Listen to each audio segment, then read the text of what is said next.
ఏదేమైనా అదరడు, దేవుడికైనా బెదరడు, చూపుల్లోనే శూలాలెన్నో గుచ్చేవాడు వీడు. శత్రువు ప్రాణం తీయకుండా వదిలిపెట్టబోడు, తన శౌర్యమే ఒక అంకుశం.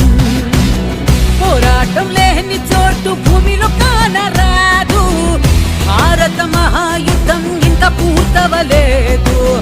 పోరాటం లేని చోటు భూమిలో కానరాదు, భారత మహాయుద్ధం ఇంకా పూర్తవలేదు.